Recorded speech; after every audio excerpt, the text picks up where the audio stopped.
This is a little demo on the Philips EL3581 dictation machine. It's a little tube dictation machine that smells absolutely great when you turn it on. I'm sorry you can't smell it, it's rather brilliant.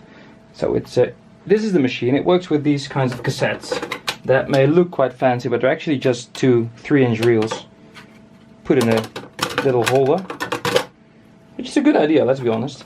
You got this luxurious leather pouch with it for the other reel you'd be using frequently, or the other cassette I should say.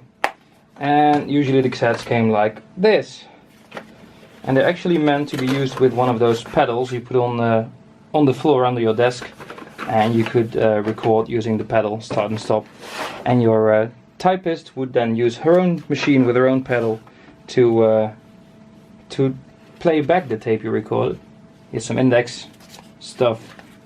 It's all still empty, which is cool. So it's actually quite a complete package. It's got everything. The machine looks great. I've never worked on it. It seems to be in completely original condition, and it sounds perfect actually. Well, perfect. I mean, this is the microphone, but this is also the speaker, so don't expect too much. So this microphone and speaker is also a remote control. I shouldn't play this for too long because this is actually a recording from, I think, a general practitioner, a doctor, talking about his patients, and it's all quite detailed, to be honest. So I'm not going to continue playing this, I'm going to record something. And the record button is actually down here, and you can see a light going on. My cat's just come in, I think he wants to be recorded too. You can see a light come on, so now it's in record mode. And now you can press this to record, and press it and push it left to lock it. So I'm going to speak into the microphone now. It's recording at what I think is a 1/7/8 inches per second, or 4.75 centimeters per second, which is the same speed as a compact cassette. And it's a 2-track machine, so it's one track on one side, one track on the other. It's obviously not stereo, and it's also got a phone mode. You can use it to connect it to a phone, and it's some sort of answering machine. I don't have a phone to hook up to it, but that's apparently what it does. Right now I'm just using it as a little recorder, and I'll rewind the tape and see what it recorded. Okay, now there's no other way of getting it out of recording mode than to rewind it, and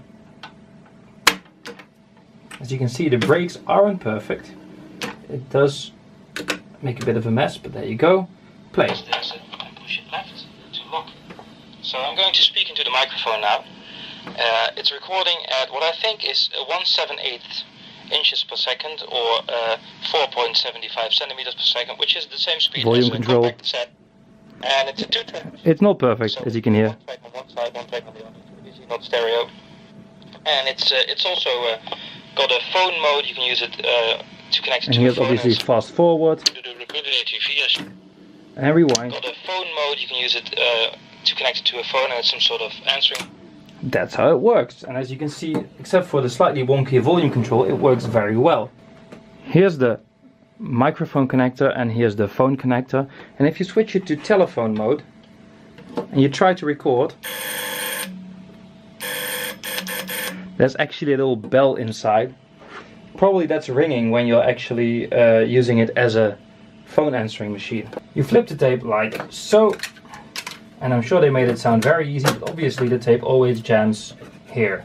See, it doesn't want to go into the little space there, so you always have to tension it just so, and then it won't fall into the trident until there you go. It was a cute idea, but obviously the compact cassette that arrived a little later was a much better idea. And then you got side B of the tape. It's all in Dutch, and he didn't say much there, so I think it's safe to play that little bit. What else can I tell you about it? There's nothing that opens actually. I never even cleaned this machine or the heads or anything, because you can't get to them without taking the machine apart. I didn't use it that much obviously because it's just a little gimmick, but cleaning the heads on this one would be a bit of a hassle. Let me show you the tape again in the box. I mean, it's all very nice. They actually open up these tapes so you can replace the reels. There's a little clip here, and when you take that off, there you go. It's just two separate reels. And you can play them on any reel. I think that was the idea actually. Maybe people would want to make a montage on a big reel, I don't know. It's actually remarkable how reliable this machine has been through the years. I think I've owned it for like 10 to 15 years now, and it's been absolutely flawless. There's actually an external speaker connector on the back. I completely forgot about that. And it actually works on any voltage. There's a voltage selector here going from 110 to 127 to 220 to 245.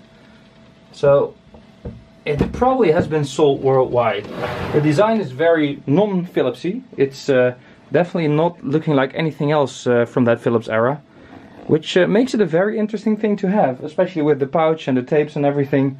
I'm really happy I found this one. I'm not even sure where I got it. It's so long ago, but it's still with me and it's not going to go anywhere anytime soon. Thank you for watching. Have a lovely evening.